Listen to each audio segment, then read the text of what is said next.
नरेंद्र मोदी की सरकार या ये जो केंद्र की सरकार है वो सरकारी जॉब्स पर फोकस कम करना चाहती है। 1% लोग जो हैं उनके पास उतना पैसा है जो कि 77% आबादी के पास है। अमिताभ कांत जी, द नंबर ऑफ इंडियंस जिन्होंने अपना पासपोर्ट छोड़ा और किसी और देश की नागरिकता ले ली, वो फिगर लगातार बढ़ रहा है। जब किसान मांगते हैं कि आप उनको उस तरीके का सपोर्ट दें, मिनिमम सपोर्ट प्राइस की एक गारंटी दें, तो वहाँ पर ये एकदम से वित्तीय बोझ या भार की तरह क्यों देखा जाने लगता है। अगर आप ग्लोबल इकोनॉमी देखें तो अभी ज़रा मामला टाइट है। अगर एक सरकार को अपने 10 साल के शासनकाल के बाद ये ज़रूरत महसूस होती है कि वो 80 करोड़ लोगों को मुफ्त राशन मुहैया कराए, तो क्या ये भी अपने आप में एक इंडिकेटर नहीं है कि अर्थव्यवस्था उतनी भी अच्छी नहीं है। मैन्युफैक्चरिंग डेस्टिनेशन का जिक्र होता है, लेकिन अमिताभ जी कई बार हमने देखा है कि उसको लेकर के बात होती है कि हमें मैन्युफैक्चरिंग बढ़ानी है, एमएसएमई को तेज़ करना है, लेकिन वो एमएसएमई ही सबसे ज़्यादा चोटिल हुआ कोविड के वक्त। और बहुत सारी ऐसी स्टडीज़ हैं जिसमें ये बताया जा रहा है कि unemployment is the highest among the educated youth इस देश में। कुछ स्टडीज़ ये भी बताती थी कि वो 45 साल में सबसे ज़्यादा हाइक गया।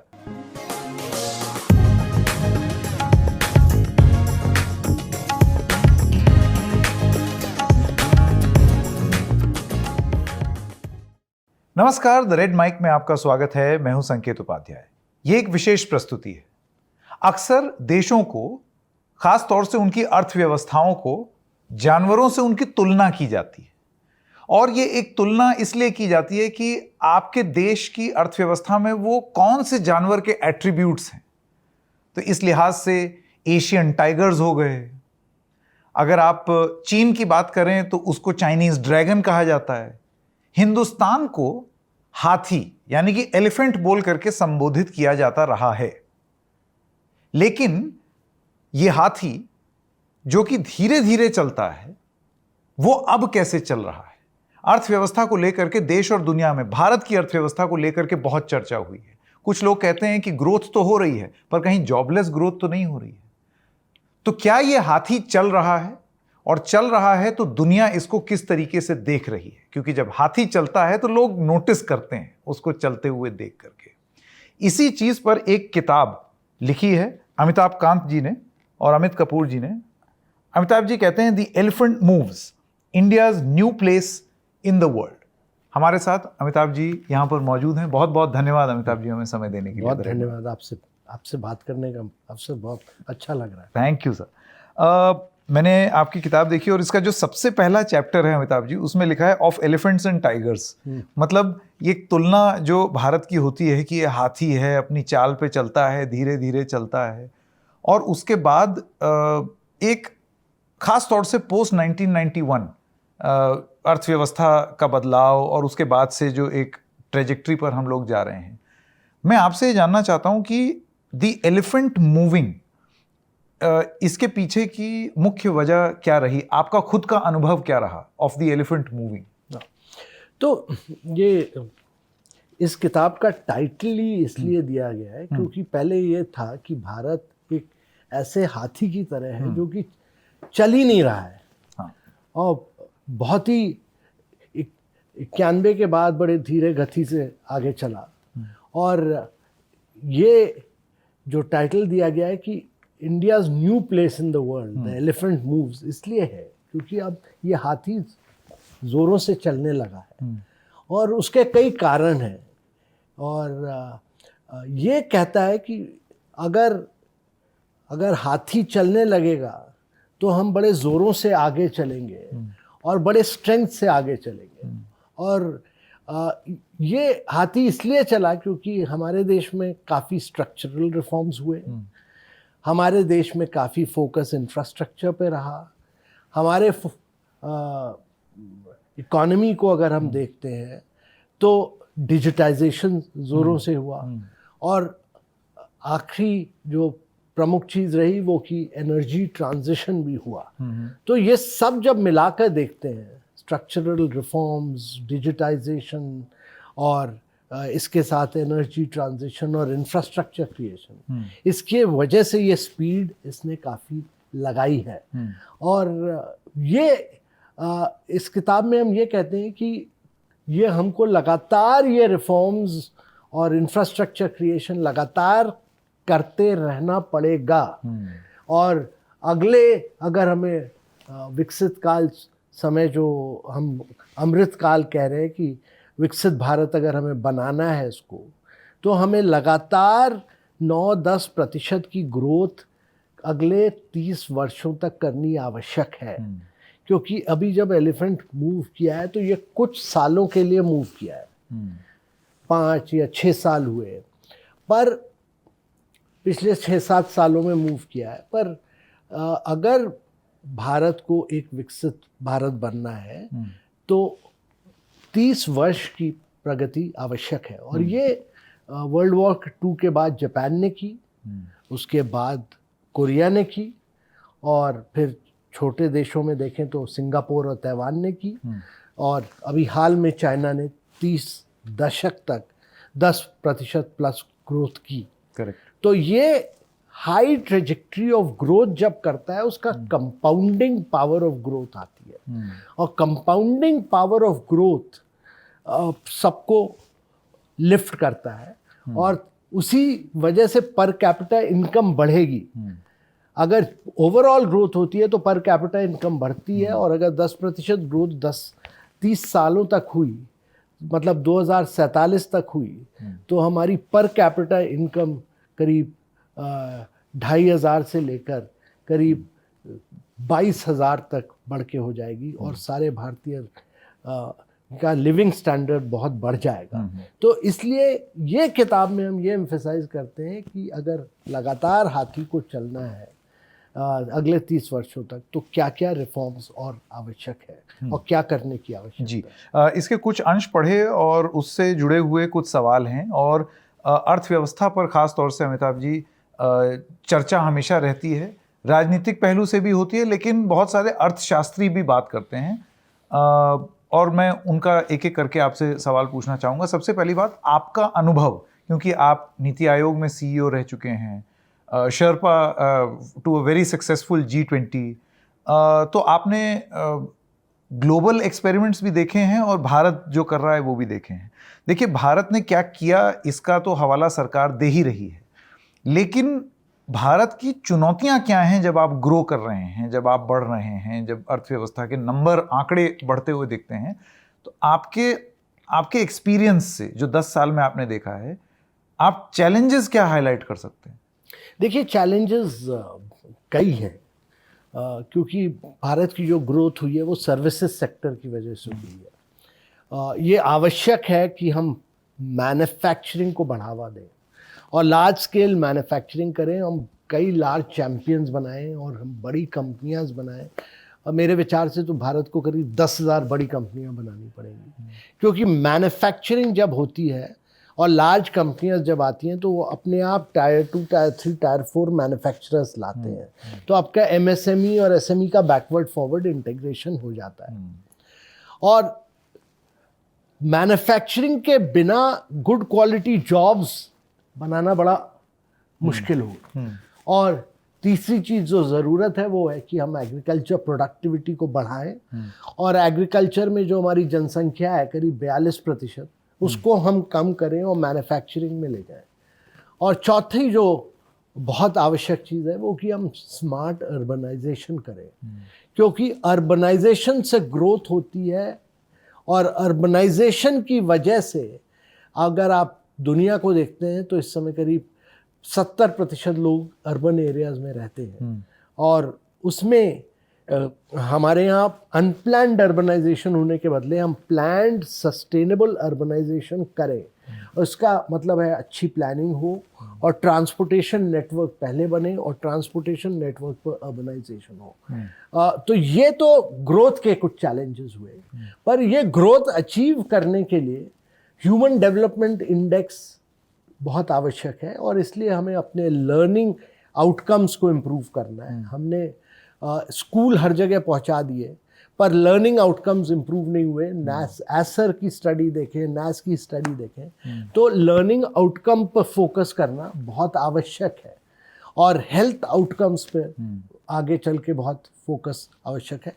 और तीसरी चीज़ जो मैं कहूँगा कि न्यूट्रिशनल स्टैंडर्ड्स बढ़ाने, जिस पर काफ़ी फोकस है। इन सारी चीज़ों पर भारत का फोकस है अभी, और इसके रिजल्ट्स आने शुरू होंगे, क्योंकि जब न्यूट्रिशन स्टैंडर्ड्स बढ़ेंगे तो आपके यहाँ देश में जो स्टंटिंग है, जो वेस्टिंग है, वो ख़त्म होगी। और इसमें बड़ी मेहनत का काम है कि हर प्रेग्नेंट वुमेन को हम ट्रैक करें, और जब बच्चे पैदा होते हैं तो उनको ट्रैक करें पहले 5 साल। तो ये तभी हम ये vicious cycle of male nutrition को तोड़ पाएंगे।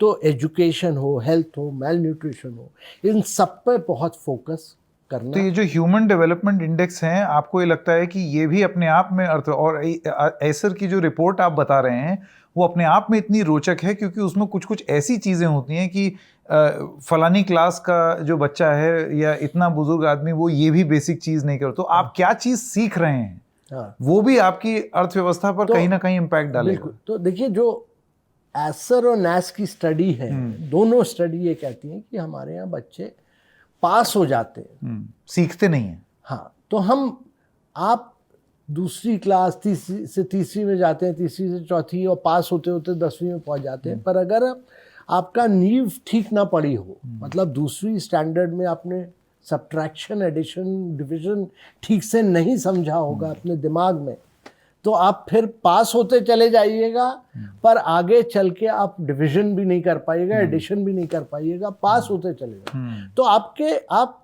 पढ़ गए पर आपका लर्निंग बहुत पुअर है, तो वो इम्प्रूव करना बहुत आवश्यक है।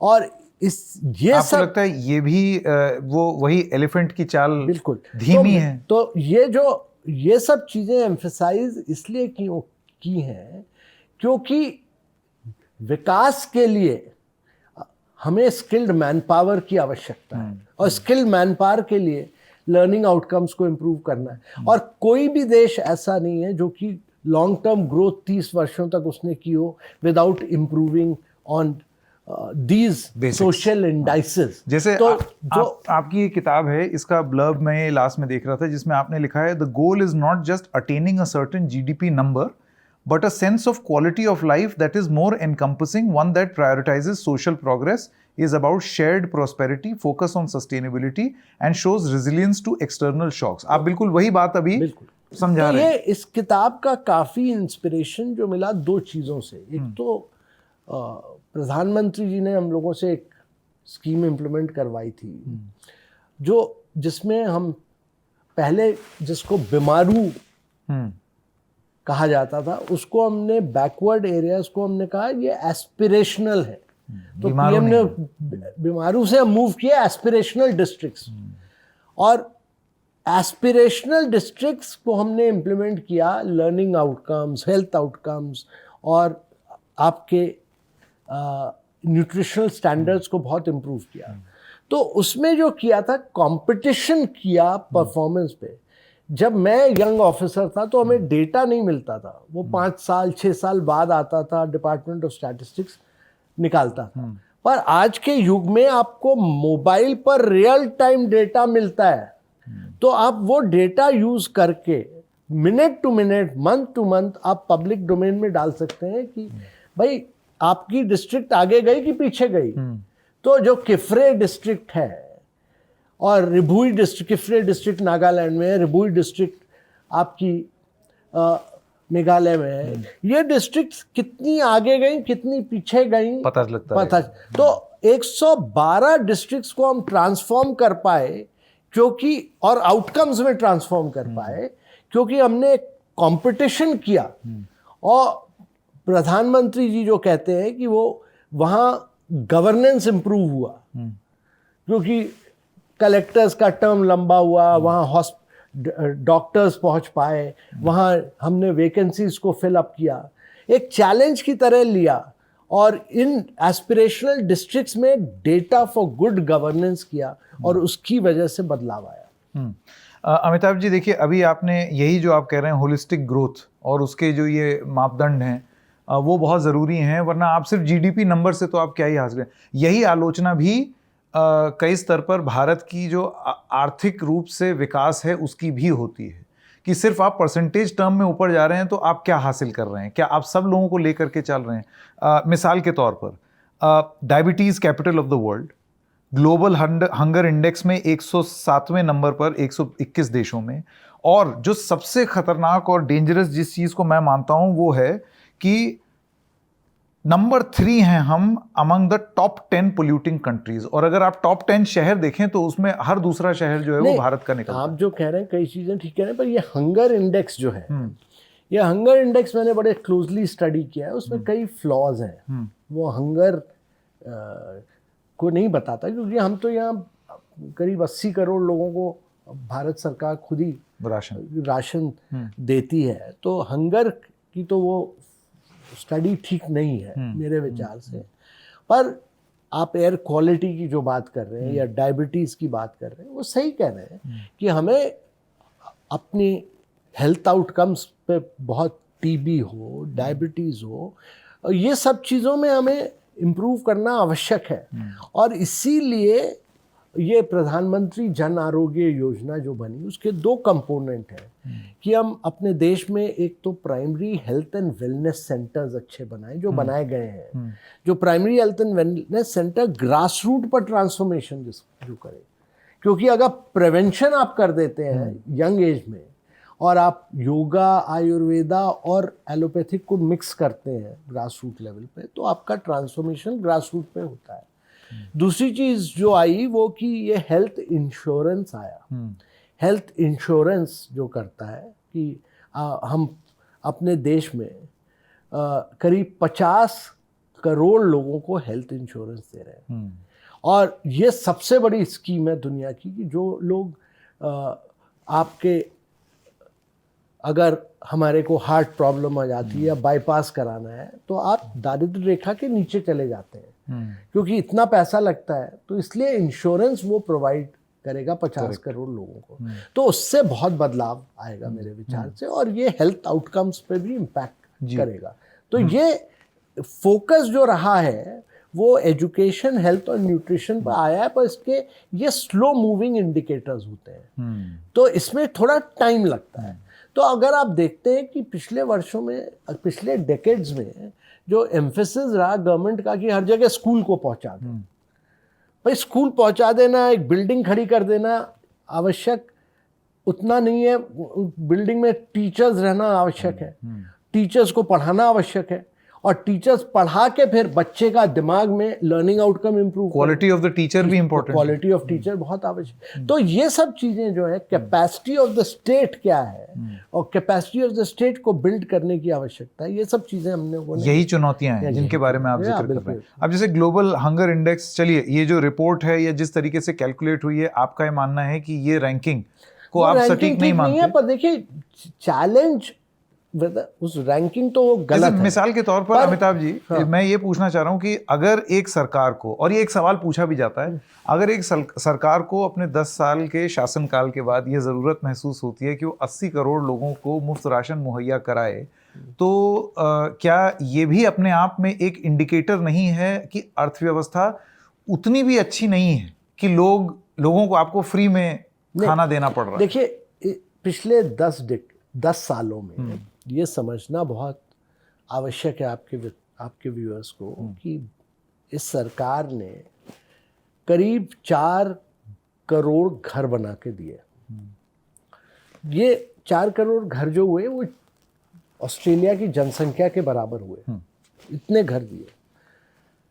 करीब 12 करोड़ के करीब टॉयलेट्स बनाए गए, जो कि मेरे विचार से जर्मनी की जनसंख्या से ज़्यादा है, और करीब 26 करोड़ जनसंख्या को लोगों को पाइप्ड वाटर कनेक्शन दिया, तो वो करीब ब्राज़ील की जनसंख्या से ज़्यादा है। और जो मल्टी डायमेंशनल स्टडी हुई है वो दिखाती है कि करीब 25.5 करोड़ लोगों को हमने दारिद्र्य रेखा के ऊपर उठाया है, पॉवर्टी लाइन के ऊपर उठाया है।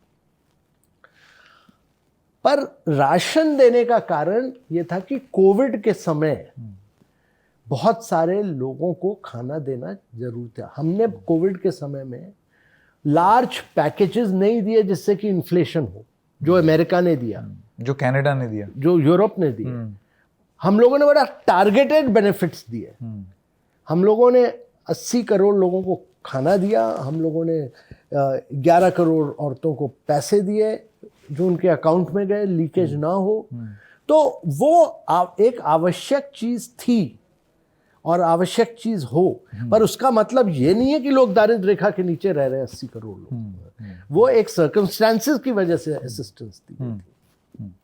अब मैं आपसे एक सवाल पूछना चाहता हूँ। आपने चैलेंजेस के बारे में बताया और जाहिर सी बात है जब आप अपने 10 साल के काम को जो आपने देखा उसमें आप जो अपनी सक्सेस और ग्रोथ स्टोरी या हाथी के चलने की बात कर रहे हैं, उसमें हाथी और तेज चल सके या फिर वो कोई और जानवर बोल करके परिभाषित किया जाए, उसके लिए क्या क्या चुनौतियां हैं आपने उसका उल्लेख किया। ये इंटरेस्टिंग है।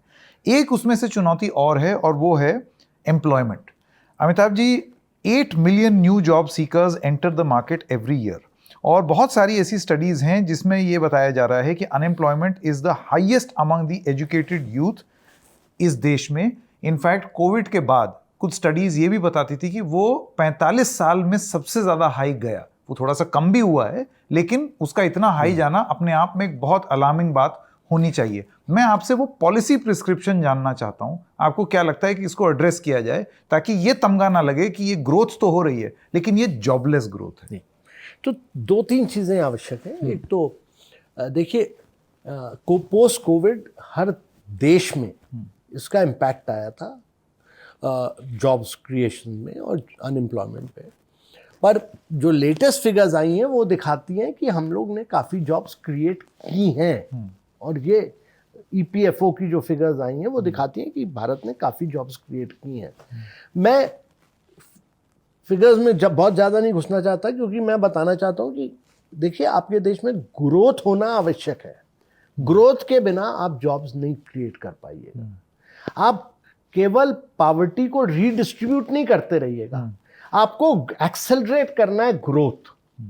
और जब ग्रोथ होती है तो सबकी पर कैपिटा इनकम बढ़ती है और सब लोग पॉवर्टी लाइन के ऊपर उठते हैं। जिस भी देश में देखिएगा जहां ग्रोथ हुई 30 वर्षों तक, तो ये पहला प्रिंसिपल जो लगाना है कि वो 30 वर्षों तक हमें ग्रोथ हाई लेवल पर करनी है।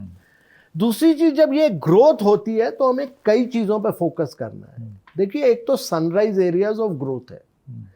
अब जैसे एप्पल यहाँ मोबाइल मैन्युफैक्चरिंग कर रहा है, उसने 2 वर्षों के अंदर करीब 150,000 नौकरियां निकाली और ज़्यादातर नौकरियां औरतों ने की। इसी तरह जब आप एमर्जिंग एरियाज ऑफ इकोनॉमी में घुसेंगे तब आपकी ग्रोथ होगी। मोबाइल मैन्युफैक्चरिंग हो, ये इलेक्ट्रिक व्हीकल्स हो, आपके बैटरी स्टोरेज हो, आपका सेमीकंडक्टर्स हो, ये सब नए तरीके की जॉब्स क्रिएट करेगा। दूसरा, आपको कुछ एग्जिस्टिंग जिसको हम कहते हैं एम्प्लॉयमेंट इंटेंसिव सेक्टर्स हैं, जैसे कि फूड प्रोसेसिंग हो, जैसे कि गारमेंट मैन्युफैक्चरिंग, ये सब इंटेंसिव एरियाज हैं। यहाँ लार्ज स्केल प्रोसेसिंग और लार्ज स्केल मैन्युफैक्चरिंग नहीं हुई है कई कारणों की वजह से। एक तो हमारे लेबर लॉज कुछ शुरू से टाइट रहे और जिसकी वजह से हमने लार्ज स्केल मैन्युफैक्चरिंग नहीं की। तो ये बुक जो एम्फसाइज करती है कि लार्ज स्केल मैन्युफैक्चरिंग आवश्यक है इस देश में। अगर आप लार्ज स्केल मैन्युफैक्चरिंग नहीं करिएगा और आपकी कंपनीज के साइज नहीं बड़े होंगे, क्यों हम बात करते हैं 1-2 कंपनियों की, कभी कहते हैं कि अंबानी बहुत बड़े हो गए हैं, अडानी बहुत बड़े हो गए। भाई, आपको करीब 10,000 और अंबानी अडानी क्रिएट करने आवश्यक है इस देश में, क्योंकि जब वो बनते हैं तब आपका बैकवर्ड इंटीग्रेशन होता है मीडियम और स्मॉल और स्मॉल मीडियम इंटरप्राइजेस के साथ और माइक्रो इंटरप्राइजेस के साथ, क्योंकि वो बनते हैं टायर 2, टायर 3, टायर 4 प्रोड्यूसर्स। और मारुति जब आई तो देखिए उसने कितने सारे टायर 2, टायर 3, 4 प्रोड्यूसर्स, बहुत सारे ऑक्सिलरी यूनिट्स, बिल्कुल। और फिर वो सप्लायर्स बन जाते हैं। तो ये करना बहुत आवश्यक है हमारे देश में, और उसी से आप कह रहे हैं जॉब क्रिएशन होगी। पर ये तो लॉन्ग टर्म प्रिस्क्रिप्शन हो गया। नौकरी को लेकर के एक सवाल अमिताभ जी ये भी होता है कि सरकार अपने आप में जॉब एनेबलर बने या जॉब गिवर बने।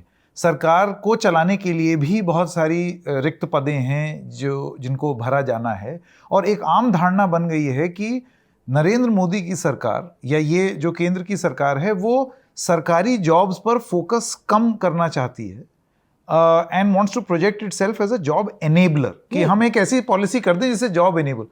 तो इसके बीच का गैप कहाँ है? कहीं ऐसा तो नहीं है कि यहाँ सरकारी वैकेंसी भी नहीं भरी जा रही है और वहाँ जॉब भी एनेबल नहीं हो रही? देखिए, कई रोजगार मेले हुए, प्रधानमंत्री जी तो खुद एम्प्लॉयमेंट के सर्टिफिकेट्स बांट रहे हैं। पर यह समझना जरूरी है कि दोनों चीजें करनी पड़ेंगी। गवर्नमेंट में जो जॉब्स की वैकेंसीज है उनको फिलअप करना पड़ेगा, पर सारी जॉब्स गवर्नमेंट तो नहीं क्रिएट कर पाएगा, उनको तो फिलअप करेगा, पर सारी जॉब्स हमें एक ग्रोथ मोमेंटम से और जॉब्स बनानी है। तीसरा कि हमें मुद्रा स्कीम के थ्रू सेल्फ एम्प्लॉयमेंट बढ़ाना है। हर आदमी सरकारी नौकरी करता रहे वो तो ठीक नहीं है, तो हमें और अपॉर्चुनिटीज भी क्रिएट करनी है। तो इसलिए सेल्फ एंटरप्रेन्योरशिप, स्टार्टअप्स और मीडियम और स्मॉल एंटरप्राइजेस, सबको इम्पेटस और सबको ग्रोथ में ले जाना आवश्यक है। अब देखिए, जब स्टार्टअप इंडिया शुरू हुआ 2016 में तो केवल 156 स्टार्टअप्स थे। आज के दिन देखिएगा तो आपके पास 1,25,000 स्टार्टअप्स हैं और करीब 120 यूनिकॉर्न्स हैं। तो बहुत बढ़ावत हुई है इन सब क्षेत्रों में, और इसी वजह से हम कई नए क्षेत्रों में आगे बढ़ पाए। अमिताभ जी, देखिए, जॉब्स जो है वो आप जानते हैं, आपने भले ही उस पर एक तर्क दिया सरकार क्या कर रही है, लेकिन वो एक कंसर्न तो ज़मीन पर बना ही हुआ है, और आई मीन बियॉन्ड पॉलिटिक्स वो लोगों के जहन में भी एक मुद्दा है। तो इसको आप कैसे एड्रेस करेंगे? क्योंकि आज नहीं तो कल ये लोगों को और कचोटेगा और तकलीफ देगा। तो देखिए, मैंने जैसे कहा था, मैं ज़्यादा डेटा में नहीं घुसना चाहता था, फिर आप क्योंकि मुझे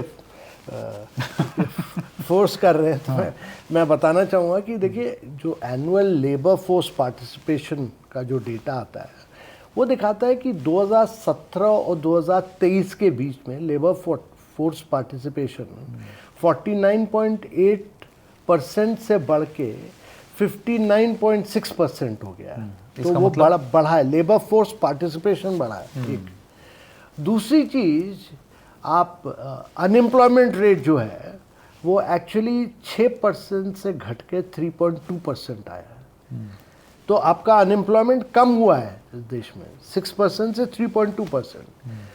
तीसरी चीज़ जो दिखाता है कि EPFO प्रोविडेंट फंड के जो नए बेनिफिशरीज आते हैं वो 2017 और 2023 के बीच में करीब 7 करोड़ नए अकाउंट्स खुले। तो ये दिखाता है कि नई जॉब्स बनी है।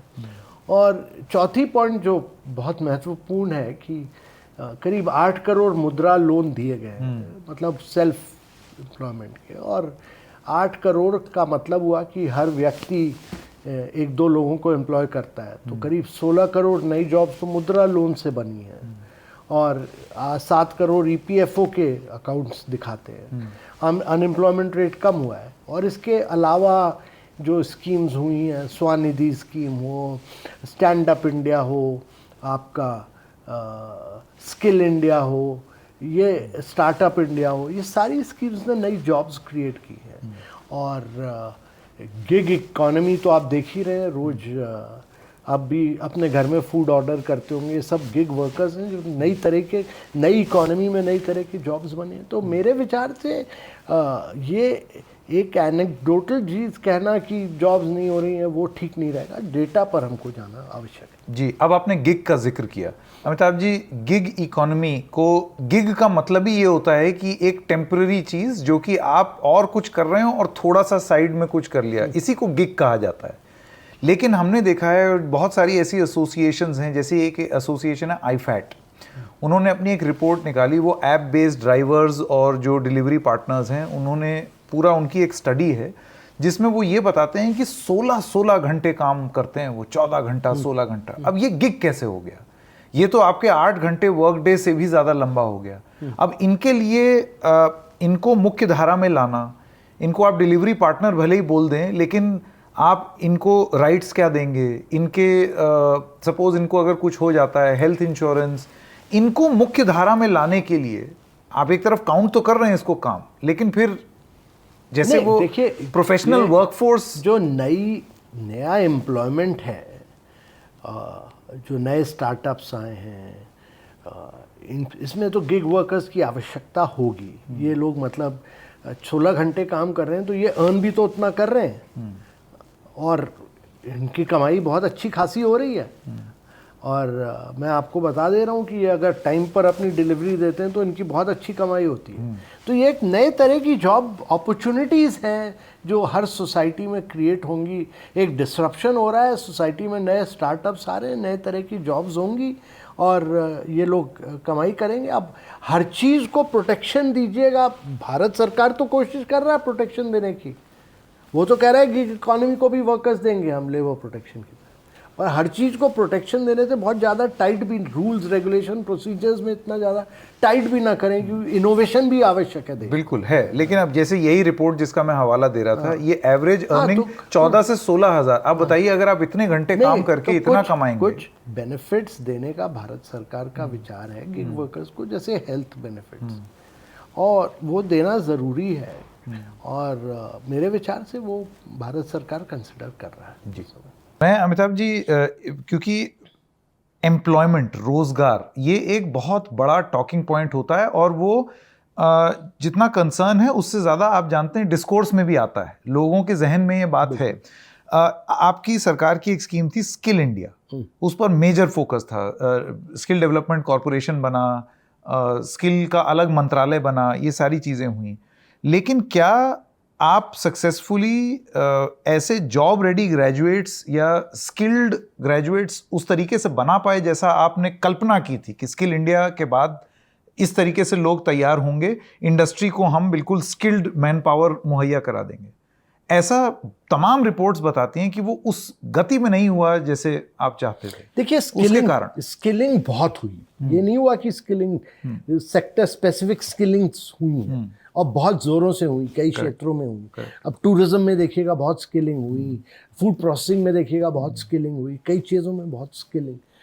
और स्किल इंडिया जो मिशन था और स्किलिंग जो मंत्रालय बना वो इसीलिए था, और स्किल में प्राइवेट सेक्टर का इन्वॉल्वमेंट किया गया, ITIs को ट्रांसफॉर्म किया गया और काफ़ी स्किल्स बढ़ाए गए। चैलेंज जो आया हमारे देश में कि जब हम स्किल्ड वर्कर हैं तो हमें प्राइवेट सेक्टर थोड़ा हायर वेज रेट दे, और वो आवश्यक है। भारत के प्राइवेट सेक्टर ने स्किल्ड वर्कर को ज़्यादा सैलरी नहीं दी, तो अनस्किल्ड और स्किल्ड को सेम लेवल पर ट्रीट किया। तो ये एक डिफरेंस लाना बहुत ज़रूरी है कि जो स्किल्ड वर्कर है वो उसको प्रीमियम मिलना, वो आपको लगता है नहीं मिला। और दूसरी चीज़ कि हमारी जो इंडस्ट्रीज़ है वो ऑन द जॉब ट्रेनिंग और बढ़ाए, इंटर्नशिप बहुत बढ़ाए और अप्रेंटिसशिप बहुत बढ़ाए। ये करना बहुत, इसमें प्राइवेट सेक्टर का बहुत बड़ा मुख्य रोल है।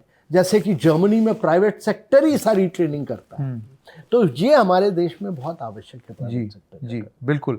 नहीं, ये आप बहुत इंटरेस्टिंग बात बता रहे हैं कि मतलब वो एक प्रीमियम हो कि अगर मैं ट्रेन होकर के आया हूँ तो उसकी कोई वैल्यू हो। देखिए, दो चीज़ें समझनी बहुत आवश्यक है। एक तो देखिए कि अगर मैं 2 साल या 3 साल की स्किलिंग के बाद आ रहा हूँ तो मुझे प्रीमियम तो मिलना चाहिए। बिल्कुल। तो भारत की इंडस्ट्री वो प्रीमियम अभी नहीं दे रही है, वो देना ज़रूरी है। दूसरी चीज़ जो समझना ज़रूरी है कि हमारे यहाँ दुनिया में बहुत ज़रूरी कांस्टेंट अपस्किलिंग आवश्यक है।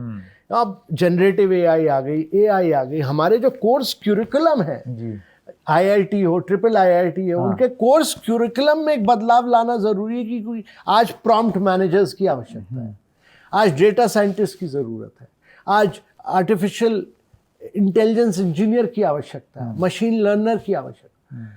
तो ये सारे के सारे अब हमारे स्टार्टअप्स के लिए करीब हमें 10 लाख प्रोडक्ट डेवलपर्स चाहिए। जो बेस्ट प्रोडक्ट डेवलपर्स हैं वो विदेश चले जाते हैं, यहाँ प्रोडक्ट डेवलपर्स अच्छे नहीं मिल रहे। तो कांस्टेंट अपग्रेडेशन ऑफ स्किल्स की आवश्यकता है। ये बहुत इंटरेस्टिंग पॉइंट है, क्योंकि अमिताभ जी जो आपने 2 चीज़ें बोली, एक तो AI, मेरा सवाल इसमें ये भी था कि इस AI युग में आप कैसे नौकरियां जनरेट करें और किस तरीके की नौकरियां जनरेट करें, स्किल को किस तरीके से इस्तेमाल करें और उसको ज़मीन पर कैसे उतारें, आपको नहीं लगता है ये इस देश में अब सबसे बड़ा फोकस और सबसे बड़ी चुनौती होनी चाहिए? क्योंकि एक आम धारणा ये बन जाएगी कि 20 लोगों का काम एक एआई का ऐप कर दे रहा है, तो इसका मतलब नौकरी जा रही है। नहीं, देखिए ऐसा है कि ये हमेशा यही कहा गया है कि नौकरी चली जाएगी। जब इंडस्ट्रियल रेवोल्यूशन आया तब ये कहा गया, जब सर्विसेज सेक्टर में रेवोल्यूशन आया तब ये कहा गया। इसमें कोई डरने की बात नहीं है। हर युग में एक नई टेक्नोलॉजी आती है और वो नए तरह की जॉब्स क्रिएट करती है। जो नए तरह के जॉब्स होंगे वो मशीन लर्नर्स के होंगे, वो डेटा साइंटिस्ट के होंगे और वो प्रॉम्प्ट इंजीनियर्स के जॉब्स होंगे। तो हमारा एक स्टार्टअप है स्केलर, वो यही करता है कि इंजीनियरिंग कॉलेजेस और कॉलेजेस के बच्चों को लेकर 3 महीने के अंदर अपस्किल करता है इन न्यू, और उससे 3 गुना ज़्यादा सैलरी मिलती है बच्चों।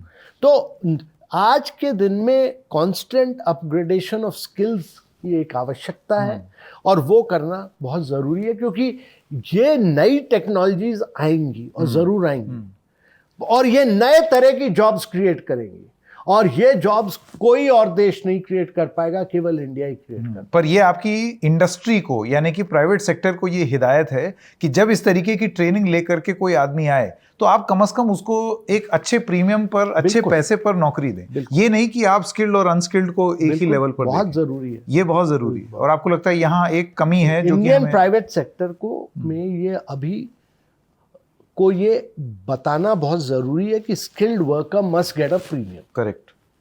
ये एक बहुत इंपॉर्टेंट बात इस इंटरव्यू से निकल करके आई है प्राइवेट सेक्टर के लिए कि वो अपनी ये जिम्मेदारी समझें कि वो इसको कंसिडर करें। आपने ये भी बोला कि अच्छे इंजीनियर जो हैं और अच्छे जो ख़ास तौर से इस तरीके का जो काम चाहिए होता है वो विदेश चले जाते हैं। अमिताभ कांत जी, द नंबर ऑफ इंडियंस जिन्होंने अपना पासपोर्ट छोड़ा और किसी और देश की नागरिकता ले ली, वो फिगर लगातार बढ़ रहा है। और ये जाहिर सी बात है, ये कोई गरीब तबके के लोग नहीं जा रहे हैं, ये हाई नेटवर्थ इंडिविजुअल्स हैं जो कि अपना पासपोर्ट भारतीय छोड़ के और विदेश में जाके बस रहे हैं और वहीं के होके रह जा रहे हैं।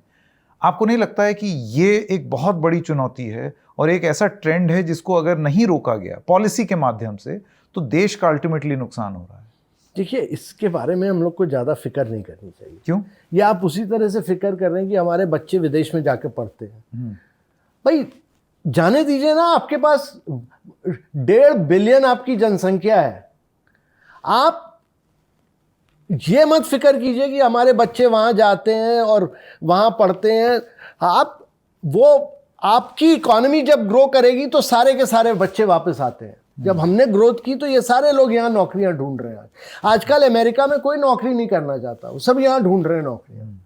आपकी इकोनॉमी जब ग्रो करेगी, जब प्रॉस्पर करेगी, आप जब डेवलप करिएगा, आप इतनी अपॉर्चुनिटीज क्रिएट करिएगा जो अपॉर्चुनिटीज आजकल यूरोप में नहीं है, अपॉर्चुनिटीज अमेरिका में नहीं है, अपॉर्चुनिटीज इंडिया में है। क्योंकि आप पिछले 3 क्वार्टर्स में आपने 8.4% की ग्रोथ की है।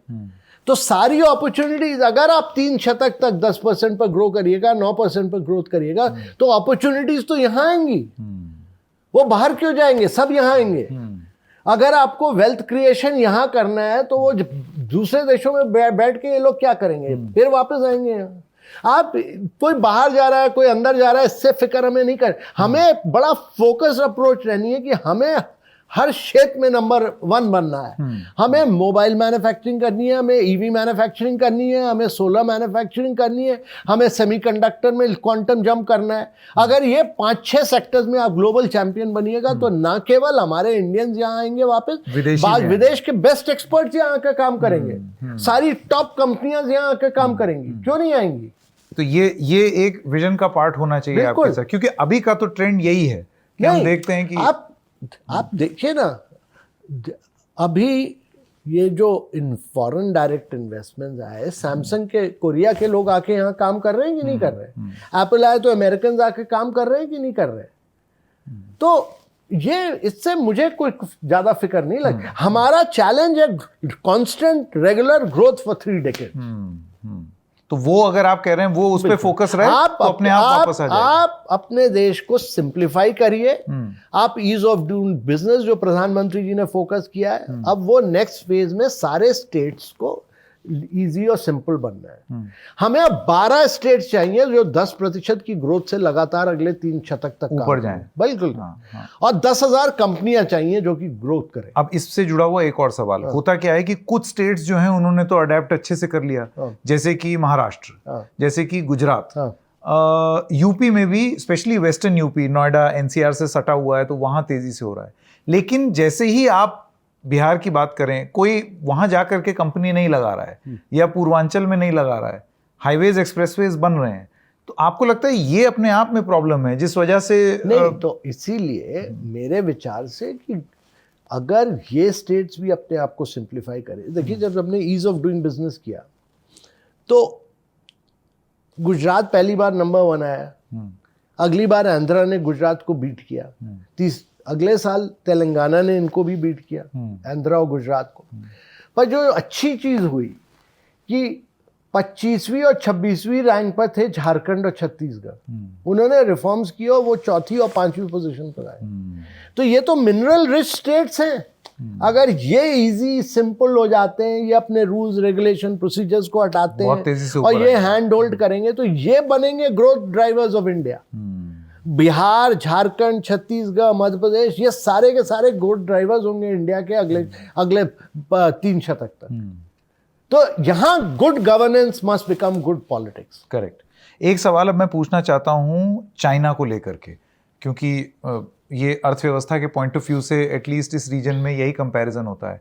चीन से बहुत सारी कंपनियां जो हैं वो for lack of a better word पलायन कर रही हैं, वो नए एरियाज ढूंढ रही हैं।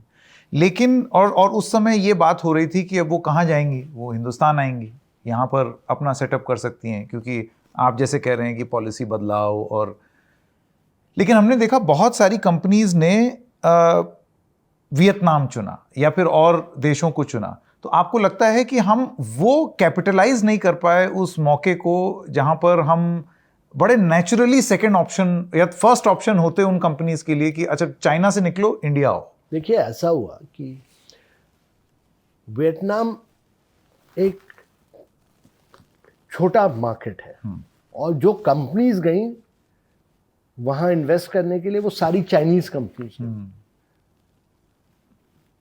सारी की सारी ये चाइनीज कंपनीज के ऑफशूट्स हैं वियतनाम में जिन्होंने किया, क्योंकि अमेरिका और यूरोप ने कहा हमें चाइना से इंपोर्ट्स नहीं चाहिए, तो इन्हीं कंपनीज ने अपने आप को रीलोकेट किया है, वियतनाम चले गए।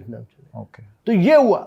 हमें उस पर फिक्र नहीं करनी चाहिए। देखिए, क्योंकि हमारे यहाँ डोमेस्टिक डिमांड बहुत बड़ी है, पर हमें जो भी चीज प्रोड्यूस करनी है अपने देश में वो वर्ल्ड क्लास की करनी है और वर्ल्ड मार्केट्स के लिए करना है। करेक्ट। तो हमें एक्सपोर्ट करना बहुत आवश्यक है यहाँ से।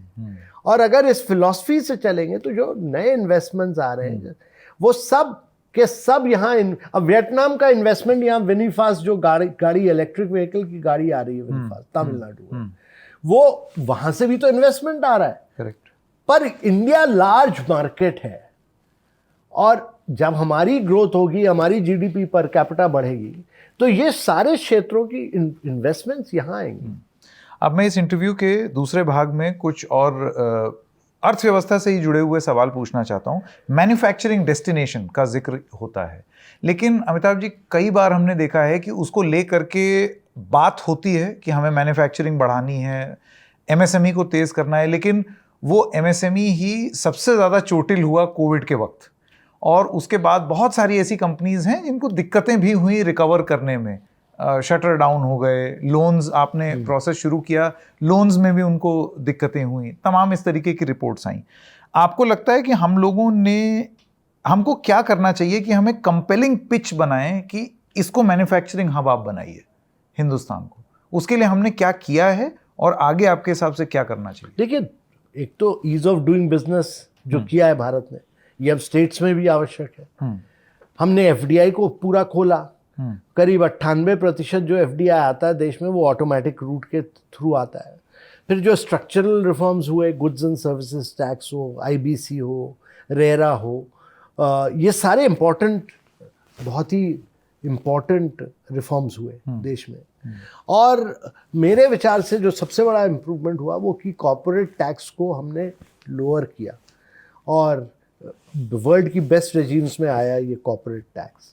तो काफ़ी रिफॉर्म्स हुए और मेरे विचार से आगे चल के आप देखिएगा कि अगले इलेक्शन के बाद आप देखिएगा कि सारे इन्वेस्टमेंट्स आएंगे भारत। जी, ये जो आपने कॉर्पोरेट टैक्स की बात की अमिताभ जी, आपसे ये सवाल तमाम बार पूछा जा चुका होगा, लेकिन एक तुलना ये की जाती है कि कॉर्पोरेट का टैक्स, हेयर कट, रीडिस्ट्रीब्यूशन, इस तरीके के शब्द सुनने में आते हैं, लेकिन जब ऐसी बात होती है कि आप किसानों को या गरीबों को और उनको प्रोडक्शन लिंक्ड इंसेंटिव, ये शब्द इंडस्ट्री के लिए इस्तेमाल होता है, तो फिर इस तरीके की भाषा जब किसान मांगते हैं कि आप उनको उस तरीके का सपोर्ट दें, मिनिमम सपोर्ट प्राइस की एक गारंटी दें, तो वहाँ पर ये एकदम से वित्तीय बोझ या भार की तरह क्यों देखा जाने लगता है, खास तौर से सरकार के लेवल पर? नहीं, हमने इस तरीके के शब्द किसानों के लिए क्यों नहीं प्रयोग हो सकते, प्रोडक्शन लिंक्ड इंसेंटिव? नहीं, किसानों के लिए तो भाई एमएसपी किया गया है ना,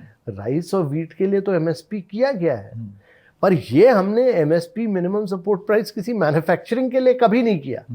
जो प्रोडक्शन लिंक्ड इंसेंटिव स्कीम है वो तो ये कहता है कि आप भाई इतना प्रोडक्शन बढ़ा दीजिए, आप यहाँ आए, यहाँ से यहाँ जाइए, यहाँ से यहाँ जाइए, यहाँ से यहाँ जाइए, आप बढ़ाते जाइए, बढ़ाते जाइए, बढ़ाते जाइए 5 साल। 5 साल के बाद हम इसको विड्रॉ कर देंगे, 5 साल के अंदर आप ग्लोबल चैंपियन बन जाइए। और अगर आप वो टारगेट्स नहीं अचीव कर पाइएगा तो आपको प्रोडक्शन लिंक्ड इंसेंटिव नहीं बनेगा। वैसा तो कुछ है नहीं कृषि क्षेत्र में। कृषि क्षेत्र में तो हम अश्योर्ड एमएसपी देते हैं, यहाँ तो आपको प्रोडक्शन टारगेट्स बहुत बहुत हाई, मतलब 25-30% ग्रोथ हर साल दिखानी पड़ेगी अपने पिछले लेवल। और अगर आप बढ़ाते जाएगा, बढ़ाते जाएगा, बढ़ाते जाएगा, बढ़ाते जाएगा, तभी आपको ये इंसेंटिव मिलेगा। करेक्ट। ये तो कहीं नहीं है कृषि क्षेत्र में। करेक्ट। एक चीज अमिताभ जी और कही जाती है, और वो ये है कि आप नीचे अगर एक डिमांड क्रिएट करेंगे तो उससे फिर सप्लाई ड्राइव होगी। इसका मतलब ये है कि नीचे जब डिमांड बढ़ेगी तो लोग अपने आप बनाएंगे। तो इसके 2 तरीके हो सकते हैं। देखिए, एक तो कहते हैं जिसको कंजम्पशन लेड अप्रोच, करेक्ट, जो अमेरिका ने की, कंजम्पशन बढ़ाया, लंबा पैकेज दे दिया, यूके ने किया, अब वो सब इन्फ्लेशन आ रहा है उसमें। हमने एक दूसरी अप्रोच ली जिसको कहते हैं इंफ्रास्ट्रक्चर क्रिएशन अप्रोच। हम अपने देश में 1% जीडीपी लगाते थे, 1% कैपिटल एक्सपेंडिचर करते थे जीडीपी का, वो बढ़ के अब करीब 4% हो गया है। तो उसमें क्या हुआ कि हमने सड़कें बनाई, घर बनाए, इंफ्रास्ट्रक्चर क्रिएशन किया और पानी दिया लोगों को। इंफ्रास्ट्रक्चर क्रिएशन से ऑटोमेटिकली पैसा जाएगा रूरल एरियाज में, और वो थोड़ा टाइम लगता है उसमें ज़्यादा, पर फ्री आप पैसा बांटने के अच्छा है कि आप इंफ्रास्ट्रक्चर क्रिएशन करिए। इंफ्रास्ट्रक्चर क्रिएशन से देश में तरक्की होती है और वो डिमांड जो होती है लॉन्ग सस्टेनिंग होती है, नॉट कि आपने सीधा दे दिया। क्योंकि एक तरफ ये देखिए कि लोगों के हाथ में पैसा दीजिए, वो अपने आप खर्च करेंगे, तो उससे अच्छा है कि आप इंफ्रास्ट्रक्चर क्रिएट करिए। आप टारगेटेड अप्रोच तो आपने ली कोविड के समय, टारगेटेड अप्रोच तो आप 657 स्कीम्स में पैसा डायरेक्टली पहुंचा ही रहे मैन्युफैक्चरिंग को। अब आप, इस देश ने पिछले 4-5 सालों में बहुत बढ़िया इंफ्रास्ट्रक्चर बनाया, सड़कें बनाई, एक्सप्रेसवेज बनाए, एयरपोर्ट्स बनाए, अब वंदे भारत ट्रेन्स बना रहे हैं। तो that is the right approach to development जी। ये अप्रोच जो है लॉन्ग टर्म आपको रिजल्ट्स देता है। ट्रेन की क्योंकि आपने बात की, तो देखिए अधिकांश हिंदुस्तान जो है वो वंदे भारत में नहीं चलता अमिताभ जी। नहीं, वो जिन ट्रेनों में चलता है उनका भी बिल्कुल। तो बहुत ऐसी तस्वीरें आती हैं जिसमें वो ट्रेन एकदम खचाखच भरी रहती हैं। नहीं, वो है तो देखिए आपकी जनसंख्या इतनी है, आप कुछ भी करिएगा, आपकी जनसंख्या 1.5 बिलियन है, आप ये भी तो समझिए। तो आपकी जो भी आप नए इंफ्रास्ट्रक्चर क्रिएट करिएगा, वो तो क्वालिटी इंफ्रास्ट्रक्चर क्रिएट करिएगा ना। आप तो नया इंफ्रास्ट्रक्चर जो बना रहे हैं वो वंदे भारत लेवल का बना रहे हैं। आगे चल के तो जो देश जो एस्पिरेशनल इंडिया, वो तो वंदे भारत से ट्रैवल करेगा ना। नई ट्रेन, जो पुरानी ट्रेन है उनको भी बदल के तो हम वंदे भारत ही करेंगे। तो इंफ्रास्ट्रक्चर उस लेवल का क्रिएट हो रहा है। आप जो भी इंफ्रास्ट्रक्चर क्रिएट करिए वो वर्ल्ड क्लास कीजिए, वो आप कभी 2nd क्लास 3rd क्लास चीजें मत कीजिए। वो इंफ्रास्ट्रक्चर ना तो चलेगा और उससे देश की हानि होगी, तरक्की नहीं होगी। वो मैं समझ गया अमिताभ जी, लेकिन अगर जो उसको यूज करेगा, आपका जो एंड बेनिफिशियरी है, अगर उसकी तनख्वाह या उसके पास पैसा वर्ल्ड क्लास फर्स्ट क्लास नहीं है, तो वो जब ग्रोथ होगी तो आपकी पर कैपिटा इनकम भी तो बढ़ रही है ना आगे चल के। आप जब इंफ्रास्ट्रक्चर क्रिएट करिएगा, उसके पैसे जाएंगे इनके पास, आपकी ग्रोथ होती जाएगी तो पर कैपिटा इनकम भी तो बढ़ती चली जाएगी। आप एम इस पे करिए कि जब आप इंफ्रास्ट्रक्चर क्रिएट करिएगा, आप पर कैपिटा इनकम बढ़ाइएगा। और वो एक एस्पिरेशनल इंडियन है, यंग इंडियन है। आपकी एवरेज एज क्या है देश की? 28 वर्ष है। वो सब एस्पिरेशनल है। वो इवेंचुअली चाहेंगे कि अच्छा इंफ्रास्ट्रक्चर मिले, which is a fact actually. अच्छी ट्रेन हो, वो किसको नहीं पसंद है। कभी घटिया काम देश में नहीं करना चाहिए, कभी थर्ड क्लास इंफ्रास्ट्रक्चर नहीं बनाना चाहिए। अब भारत ऐसी स्टेज है, आप 5th लार्जेस्ट इकोनॉमी है, आप 27 के एंड तक आप 3rd लार्जेस्ट इकोनॉमी बनिएगा। आपको जो भी करना है वर्ल्ड क्लास कीजिए और टॉप क्लास इंफ्रास्ट्रक्चर बनाइए और बड़े स्केल की थिंकिंग करिए। करेक्ट। अब मैं आपसे एक सवाल पूछना चाहता हूं, ये चर्चा तो इसकी राजनीतिक उसमें हो रही है, लेकिन क्योंकि ये अर्थव्यवस्था से जुड़ा हुआ मुद्दा है तो राजनीति से अलग मैं आपसे आपकी राय जानना चाहता हूं। देखिए, एक देश को इंफ्रास्ट्रक्चर क्रिएट करना होगा, कुछ भी करना होगा, इस सब चीज में पैसे लगते हैं। और वो पैसे आए कहाँ से? आप कैसे वो वेल्थ जनरेट करें जिसको वेल्थ को आप फिर इंफ्रास्ट्रक्चर बनाएं और लोगों के स्कीम्स में दें? इसको लेकर के बीच में एक चर्चा शुरू हुई जिसे कहते हैं वेल्थ रीडिस्ट्रीब्यूशन, कि लोग जो बहुत ज़्यादा कॉन्सेंट्रेट हो गया है वेल्थ, वो उनसे लेकर के आप उसको स्कीम्स के माध्यम से या अलग तरीके से रीडिस्ट्रीब्यूट करें। इसमें एक चीज़ और उसका चर्चा हुआ था, और वो है इनहेरिटेंस टैक्स, जैसे कि यूएस में होता है। मैं आपसे जानना चाहता हूं कि आपकी क्या राय है और आप इन सब चीज़ों को किस तरीके से देखते हैं, purely from a economic point of view.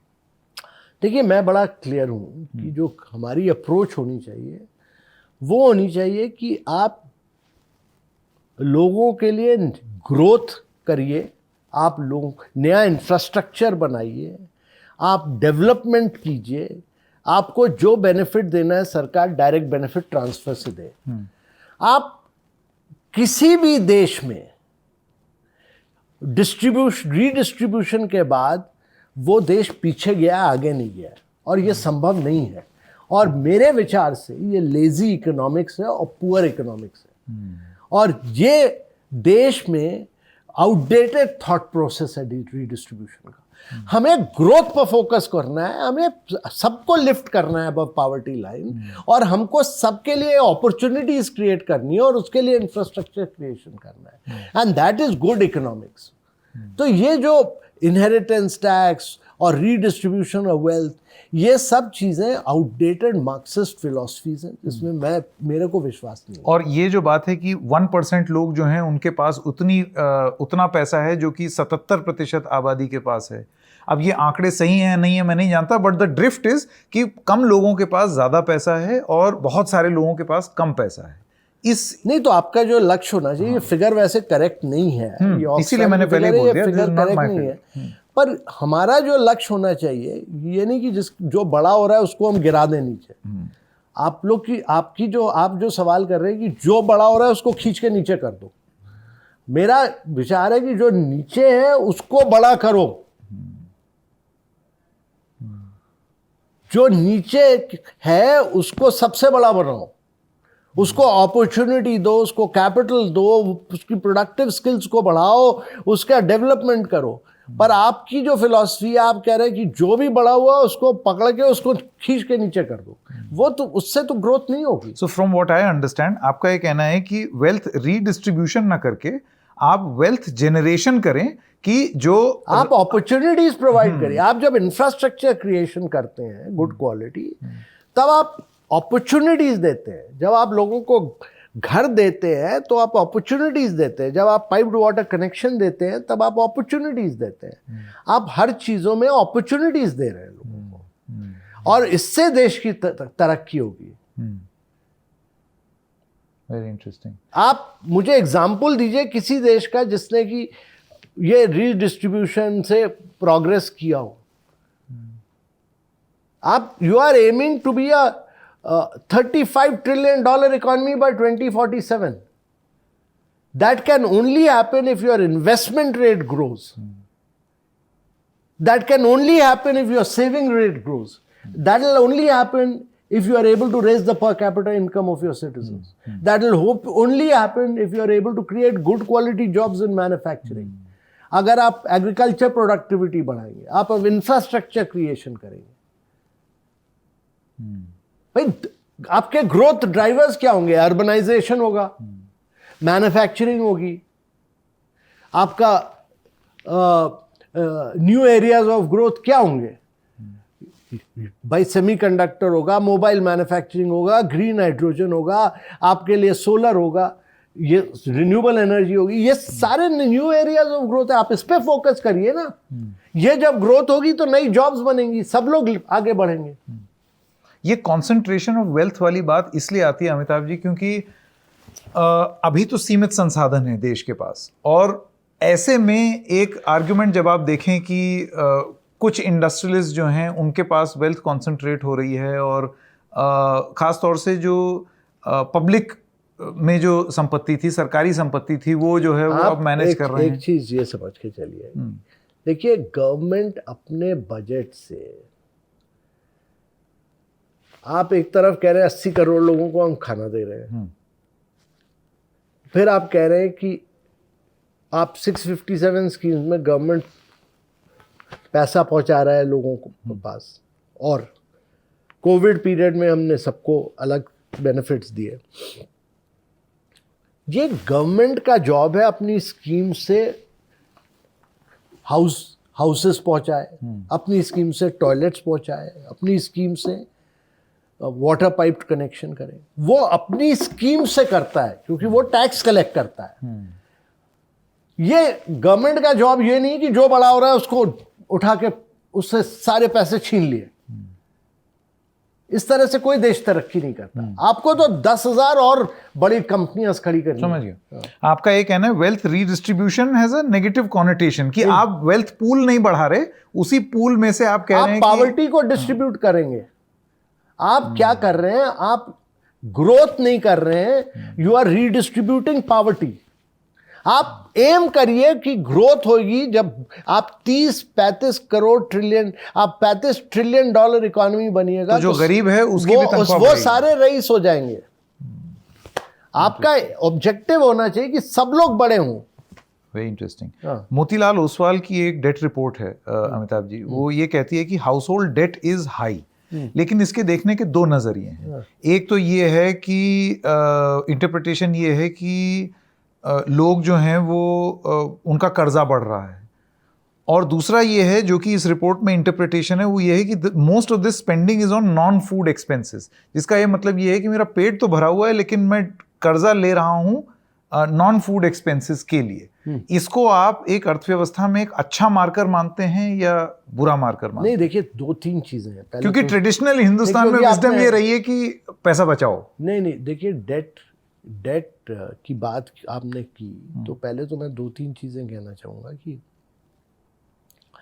जब कोई भी व्यक्ति जो अपना बेसिक आइटम फूड को फुलफिल कर लेता है, तो पैसे को उपयोग करता है और उसकी कैपेसिटी हो डेट लेने की, तो वो उसको यूज़ करता है, अपना घर बनाता है, अपने वाहन लेता है, फिर वो ट्रैवल करता है। और ये केवल ये दिखाता है कि India is on the move. By taking debt, we are traveling. We are getting into buying new scooters. We are buying new cars. We are buying, electric gadgets. We are buying a mobile. That shows that India is growing and expanding. But overall debt की बात करें तो government date हो सकता है, आप कहिए कि ज़्यादा है, पर private debt to GDP ratio India में बहुत कम है अभी भी। बहुत स्कोप है कंपेयर टू अदर कंट्रीज कि हम अपना डेट और बढ़ा सकें। जी, मेरा आखिरी सवाल, आपसे बहुत सारे सवाल पूछे, एआई वाला सवाल मैंने पूछ लिया, लेकिन मैं एक बार फिर दोहरा दूं, क्योंकि आप ये जान लीजिए कि ये एक बड़ा जेन्युइन फियर भी है। आपने ये ज़रूर बोला कि हर नई चीज़ को इंडस्ट्रियल रेवोल्यूशन के समय में भी बड़ा डरे थे लोग और सब कुछ, और इस चीज़ का मैं पक्षधर भी हूँ कि ये बहुत चुनौती की तरह नहीं देखना चाहिए किसी नई तकनीक को, लेकिन एआई केपेबल जॉब्स, उनके साथ ऐसी नौकरियां जो कि जिसमें आप भी नौकरी पाए रहें और आप एआई को इस्तेमाल करके उन नौकरियों को आगे बढ़ाएं, इसके लिए सरकार क्या करेगी?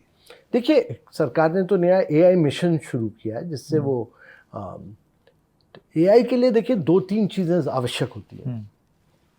एक तो डेटा सेट्स, और भारत में क्योंकि डेटा है हमारे पास 1.5 बिलियन लोगों का और सस्ता डेटा होता है। भारत में अमेरिका का डेटा हमसे 20 गुना ज़्यादा एक्सपेंसिव है, यूके का 10 गुना, तो हमारे यहाँ डेटा काफ़ी है। तो ये डेटा एक इनक्रिप्टेड या एनोनिमाइज्ड मैनर में अवेलेबल हमें करना आवश्यक है। अपने जो लोग रिसर्च करते हैं, जो लोग स्टार्टअप्स करते हैं, उनके पास ये डेटा पहुंचाना आवश्यक है, और खासकर पब्लिक डेटा पहुंचाना बहुत आवश्यक है। दूसरा, डेटा के अलावा आपके पास कंप्यूटिंग पावर होनी चाहिए। तो हमारे पास कुछ बड़े कंप्यूटर्स हैं, पर अब एआई मिशन में ये हुआ है कि जीपीयूज जो कहते हैं जी, प्रोसेसिंग यूनिट्स, वो अवेलेबल किए जाएंगे, जिसको कोई भी ट्रिपल आईआईटी हो, आईआईटी हो, सेंटर्स ऑफ एक्सीलेंस में उसको यूज कर पाएगा। और तीसरी चीज है कि your power to make algorithms, और वो एल्गोरिथम्स में जब आप बनाते हैं तो कुछ एथिक्स आप एजम्पशंस करते हैं जो एथिकल होने चाहिए। और हमारे यहाँ इसीलिए we need lot of AI engineers जो टॉप क्लास हों, और इंडिया को एआई और जनरेटिव एआई को उपयोग करके हम एक क्वांटम जंप लगाएं कई क्षेत्रों में। देखिए, एआई एक फाउंडेशनल टेक्नोलॉजी बन गया है। हर कंपनी इसको यूज करेगी, हर गवर्नमेंट ऑफिस इसको यूज करेगा। हमें भी इसको यूज करके एक ग्लोबल चैंपियन बनना आवश्यक है कई क्षेत्रों में। तो ये हर ऑर्गेनाइजेशन यूज करेगा एआई। तो यानी कि उतनी और जॉब अपॉर्चुनिटीज, ये सारी data scientist, machine learners, prompt engineers, ये सब नई अपॉर्चुनिटीज हैं। दुनिया में हर जगह आप 2G में लेट हुए, 3G में लेट हुए, 4G में लेट हुए, हम मोबाइल रेवोल्यूशन में लेट हुए, हम इसमें हर टेक्नोलॉजी में लेट हो, वो तो ठीक नहीं है। तो हम एनर्जी ट्रांजिशन में ठीक समय पे आए, हम 5G में हम आगे ठीक समय पे आए, इसी तरह हम सेमीकंडक्टर में जा रहे हैं। ये बड़ी प्रोग्रेसिव चीजें हुई हैं देश में कि कई टेक्नोलॉजी से ही हम आगे बढ़ पाएंगे। ये समझना बहुत, हमें देश को पोल वॉल्ट कराना है, उसके लिए टेक्नोलॉजी आवश्यक है। और ये सारे नए क्षेत्रों में टेक्नोलॉजी को उपयोग करके हमें क्वांटम जंप लगाना आवश्यक है। जी, अब मेरा आखिरी सवाल, देखिए अगर आप ग्लोबल इकोनॉमी देखें तो अभी ज़रा मामला टाइट है, और टाइट इसलिए है कि एक जंग हुई रूस यूक्रेन की, दूसरा आप जानते हैं ईरान इजराइल, एक तनाव का माहौल बना हुआ है, और ये सारी चीज़ें आइसोलेटेड नहीं होती हैं, ये सबको अफेक्ट करती हैं कहीं ना कहीं। यूरोप की बात करें, आपने अभी जिक्र किया था स्लगिश, चाइना जो है वो स्ट्रगल कर रहा है, जापान जो है वहाँ पर एक स्लो डाउन है, यूएस में एक डेट प्रॉब्लम है, ये सारी चीज़ें हो रही हैं। इन सब के बीच में वॉर, कॉन्फ्लिक्ट, इन सब के बीच में हिंदुस्तान का ये हाथी जो है वो अपनी जगह कैसे बनाएगा और कैसे चलेगा, क्योंकि हम सबसे जुड़े हुए हैं, अकेले नहीं। दो चीज़ें समझनी ज़रूरी है कि देश में कई फॉल्ट लाइन्स हैं दुनिया में। रशिया यूक्रेन वॉर चल रहा है, मिडल ईस्ट गाजा का वॉर चल रहा है, क्लाइमेट इशू है, ग्लोबल सप्लाई चेन्स डिसरप्टेड है। पर यह भी समझना ज़रूरी है कि देखिए, यूनाइटेड स्टेट्स का जो ग्लोबल जीडीपी में शेयर है वो करीब 25-26% पर कांस्टेंट रहा है थ्रू आउट। वो बहुत इनोवेटिव सोसाइटी है। यूरोप का शेयर 30% से गिर के 15% पर आ गया है। चाइना 3.5% से 18% पर गया था, पर अब वो स्टैग्नेट कर रहा है। और हमारे लिए एक अपॉर्चुनिटी है कि हम अपना शेयर बढ़ाकर अब इसको 3% से ले जाएं आगे 15-20% तक। तो इंडिया के लिए एक अवसर है, क्योंकि एक वैक्यूम आ रहा है यूरोप की वजह से, और अगर हम इसको अभी अपॉर्चुनिटी को नहीं उपयोग कर पाएंगे, और यही एक अपॉर्चुनिटी है हाई ग्रोथ की, और अगर हम इस समय नहीं कर पाएंगे तो हम अपने यंग पॉपुलेशन के लिए जॉब्स नहीं क्रिएट कर पाएंगे। और आगे चल के ये भी समझना ज़रूरी है कि दुनिया की 30% स्किल्ड मैन पावर सारी भारत से आएगी। तो एक्सेलरेटेड ग्रोथ आवश्यक है, नई टेक्नोलॉजी एरियाज में जाना ज़रूरी है, स्किल्ड मैन पावर बिल्डअप करना ज़रूरी है, और आगे चल के 10,000 बड़ी कंपनियां प्रोड्यूस करना ज़रूरी है, और 12 स्टेट चैंपियंस खड़े करने हैं देश को। ये बेसिक फंडामेंटल इश्यूज हैं हमारे देश के लिए। और इससे फिर हम ये नेविगेट कर सकते हैं। तभी आप $35 ट्रिलियन इकोनॉमी बनिएगा 2047 तक, और अगर आप $35 ट्रिलियन इकोनॉमी बन गए तो पर कैपिटा इनकम हर व्यक्ति की यहाँ $22,000 होगी, आज $2,500। एक सवाल मेरा बहुत मन था जब से ये इसका शीर्षक पढ़ा आपकी किताब का, द एलिफेंट मूव्स। आप देखते हैं हमारी अर्थव्यवस्था को किसी और जानवर से तुलना करते हुए, हाथी एक बड़ा अच्छा जानवर है, और जैसे कि आपने बोला कि वो जब वो उठता है और चलता है तो लोग नोटिस करते हैं, लेकिन जाहिर सी बात है उसकी एक गति, एक स्लो पेस है। अपना बड़ा शरीर लेकर के, अपनी तमाम मुश्किलों को लेकर के वो धीरे धीरे ही चलेगा, तेज नहीं दौड़ेगा। तो आपको लगता है यही हमारी चाल है हिंदुस्तान? नहीं, देखिए, धीरे लेकिन स्थिर। कहा था कि हाथी चल नहीं रहा है भारत, तो जब चलने लगेगा तो ये दौड़ेगा हाथी, और ये सभी को लिफ्ट करेगा, पूरी जनसंख्या को लिफ्ट करेगा, और वो हो रहा है। तभी उसमें कहा गया the new India's new place in the world. जी, बहुत बहुत धन्यवाद अमिताभ जी। लॉन्ग टर्म में हाथी आपको अगर टाइगर थोड़ी देर भागता है तो फिर वो थक जाता है। हमें हाथी की तरह अगले 30 वर्षों तक चलना है, और टाइगर की तरह 3 या 4 वर्षों तक नहीं। हमें चलते जाना है, चलते जाना है, चलते जाना है, चलते जाना है। वो केवल हाथी कर पाए। And that's why the elephant. जी, बहुत बहुत धन्यवाद अमिताभ जी समय देने के लिए। Thank you very much. Thank you.